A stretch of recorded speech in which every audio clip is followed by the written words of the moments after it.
The neighborhood was supposed to be a place of peace, order, and comfort. Rows of manicured lawns stretched down the cul-de-sacs, driveways shone with fresh pavement, and houses gleamed under layers of HOA-mandated paint schemes. To the outsider, it looked idyllic, a place where every home matched the next and every hedge was trimmed to regulation height. But behind that carefully constructed perfection lurked the true spirit of the neighborhood. Control, power struggles, and the queen. B of them all, the infamous HOA enforcer everyone called Karen. Karen wasn't officially the HOA president, but she acted as though she owned the entire community. She strutted through the neighborhood with a clipboard, snapping photos of the tiniest infractions, filing reports on wind chimes that hung too low, and measuring grass blades with a ruler. Everyone knew that once Karen set her eyes on you, life in the neighborhood became a slow-moving nightmare. Some residents tried to stay on her good side. Others kept their heads down, hoping to escape her wrath. But for me, keeping a low profile wasn't an option. I had recently moved into the neighborhood with my service dog, Scout, a loyal golden retriever trained to help me manage a medical condition. Scout was more than a companion. He was my lifeline. Wherever I went, he followed, attentive and ready. While most neighbors greeted us kindly, Karen's eyes immediately narrowed. She hated dogs, or at least any dog she didn't personally approve of. She made little comments when I passed by, muttering about mess or noise, even though Scout was silent and perfectly behaved. I brushed it off at first, hoping she would lose interest. But Karen never lost interest. She began circling my house on her morning walks, peeking into my yard as though waiting for Scout to slip up. She once knocked on my door to inform me that Scout wasn't allowed in the front yard without a leash, even though he never left my side. It was clear she wasn't just annoyed. She was building a case, creating excuses, waiting for the moment. She could strike. I tried to remain calm, knowing Scout was legally protected as a service animal. But Karen didn't care about laws. She cared about control. And when Karen's control was threatened, she escalated. What I didn't realize then was that she was about to cross a line that would change everything. Because one afternoon, Karen would go too far. She would stop being an annoyance and instead commit an act so cruel and so reckless that not even the HOA could shield her from the consequences. And it all started with a can of spray. It was an ordinary afternoon, sunlight spilling over the neighborhood, sprinklers hissing from nearby lawns. I had taken Scout for a short walk along the sidewalk, letting him stretch his legs after a long morning indoors. He trotted by my side, alert but calm, his vest clearly marked with bold letters. Service dog, do not distract. Most people respected it. Children waved, adults nodded, and Scout carried himself with quiet dignity. But then came Karen. She emerged from her driveway, with her signature scowl, holding something in her hand. At first, I thought it was just another one of her clipboards or maybe a spray bottle for her plants. But the closer she came, the more I realized her target wasn't me. It was Scout. Without hesitation, Karen leaned forward and sprayed a stream of liquid directly into Scout's face. The sharp hiss of the aerosol cut through the quiet street, and Scout recoiled, blinking rapidly, pawing at his muzzle. The smell was acrid, chemical, and unmistakable. It wasn't water. It wasn't cleaner. It was pepper spray. In that instant, time slowed. My chest tightened as Scout whimpered, his body twisting in confusion and pain. My service dog, my lifeline, had just been attacked in broad daylight by the neighborhood's self-appointed enforcer. Karen stood there with a twisted satisfaction, as if she had just swatted away a nuisance. She muttered something about dangerous animals and HOA rules, but the words blurred in my ears. All I could focus on was Scout's suffering. I rushed to his side, rinsing his face with water from my bottle, trying to soothe his burning eyes. Neighbors began to emerge from their porches, drawn by the commotion. Some gasped, others shouted, but all of them saw the same thing.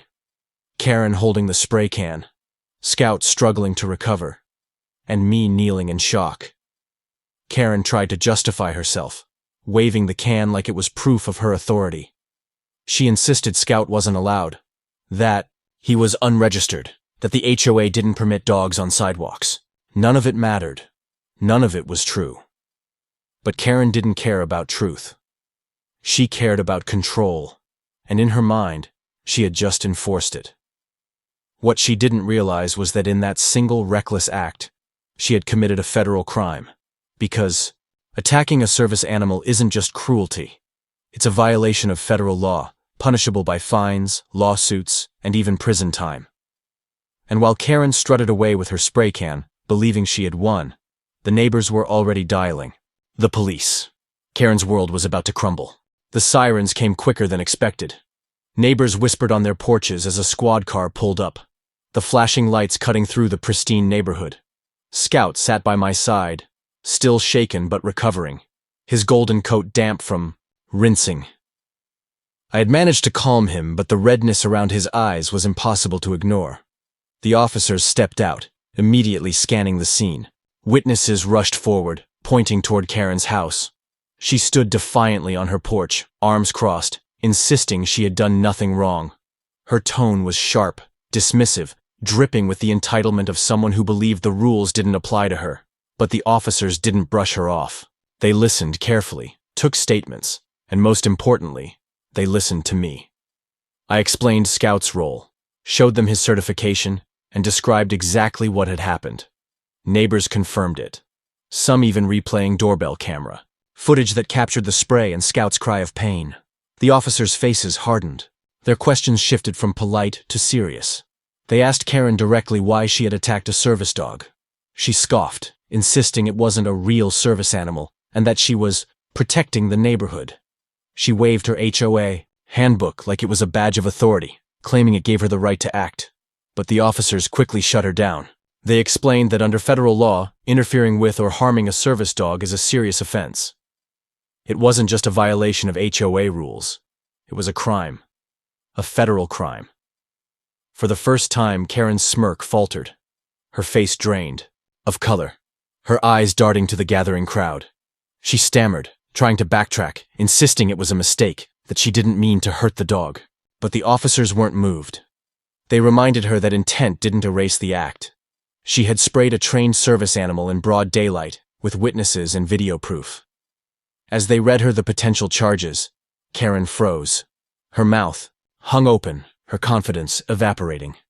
She had always believed the HOA's rules made her untouchable, that her clipboard and threats were stronger than the law itself.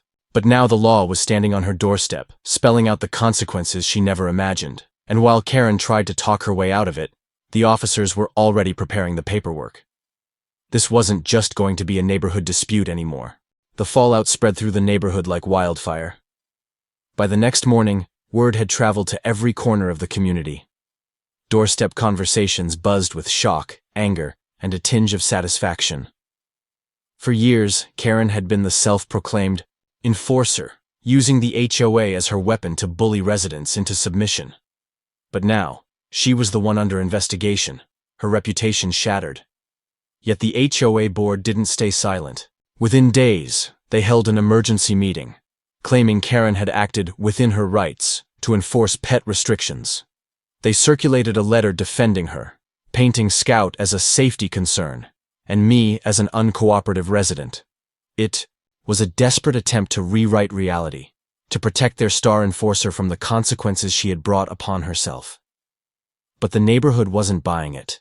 The video footage was undeniable. The police report was clear. And the law was bigger than any HOA policy. Residents began questioning the board, demanding answers, calling out the hypocrisy. Why was the HOA defending an act of cruelty? Why were they siding with Karen instead of protecting a disabled resident's legal rights? The pressure grew, and so did the investigation.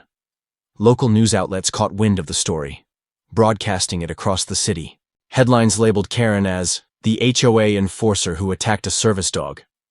Reporters camped at the neighborhood entrance, hungry for details. What had once been Karen's private kingdom was now a public scandal. Behind closed doors, the HOA scrambled.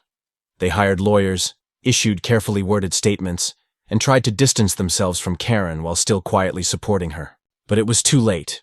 The tide had turned. The more they defended her, the more residents turned against them. Meanwhile, Scout slowly healed. His eyes cleared, his confidence returning. Neighbors stopped me on walks, offering treats, pats, and apologies for what had happened. Scout, ever patient, accepted their kindness. He had become a quiet symbol of resilience, the living reminder of what Karen had done. And as the case built, the HOA realized something chilling. This wasn't just about Karen anymore. It was about them too. Their desperate defense had tied them to her actions, and now they faced the same scrutiny. Because when the feds stepped in, they wouldn't just be looking at Karen's pepper spray. They'd be looking at the entire HOA. The knock on my door came early one morning. It wasn't a neighbor or a local officer. It was two men in suits, badges flashing at their belts. Federal investigators. They were polite but firm, asking questions, reviewing the footage, and documenting every detail of Scout's attack. This had moved beyond local jurisdiction. The assault on Scout was being handled as a violation of federal disability law, and that meant Karen wasn't facing just neighborhood gossip or small-town fines. She was facing charges that carried real weight, charges that could change her life forever. The HOA tried to fight it, of course. Their lawyers argued Scout wasn't essential, that I could live without him, that the incident had been exaggerated. But the investigators saw through it. They had testimony, medical documentation, and clear video evidence. There was no denying it. Scout was a trained, certified service animal, and Karen had attacked him. The neighborhood grew tense as the weeks passed. Karen stopped her daily patrols, rarely leaving her house except to glare from the window. The board kept pushing letters, threatening residents who spoke to reporters. But the truth was unstoppable. The story had grown too big, the evidence too strong, and then came the summons. Karen was officially being charged. The day she was escorted into a police car, the entire neighborhood watched. Some filmed, some cheered, others just stared in disbelief. The woman who had once ruled the streets with her clipboard was now the subject of a criminal case. But even as Karen faced her reckoning, the HOA clung to denial. They thought they could survive her downfall, rebuild their control, and continue, as if nothing had happened. They didn't realize their own reckoning was next. The trial was long, public, and brutal. Karen's lawyers argued every excuse possible: self-defense, ignorance, HOA authority, but none of it held. The jury saw the truth. The footage of Scout yelping, the testimony of neighbors, the federal protections of service animals. Piece by piece, Karen's defense collapsed. In the end, she was convicted, fined heavily, ordered to pay restitution, and sentenced to community service. She wasn't going to prison, but her reputation was destroyed, her influence gone. The HOA tried to spin it, calling her a misguided volunteer who had acted alone. But the residents weren't fooled. They called for change. One by one, board members resigned under pressure. A new slate of leaders stepped in, promising transparency, fairness, and compassion. The neighborhood slowly shifted from fear to relief. For the first time in years, people felt free to decorate their lawns, walk their pets, and live without Karen's shadow looming. As for Scout, he returned to his role with quiet strength. He carried himself with the same calm dignity as before, a reminder that resilience outlasts cruelty. Neighbors often stopped to greet him, treating him like a local hero. And me? I finally felt peace in the place I called home. The battle had been exhausting, the stress overwhelming, but it had ended with justice. Karen had believed she was untouchable, that her HOA rules outweighed federal law, but in the end, she learned the truth.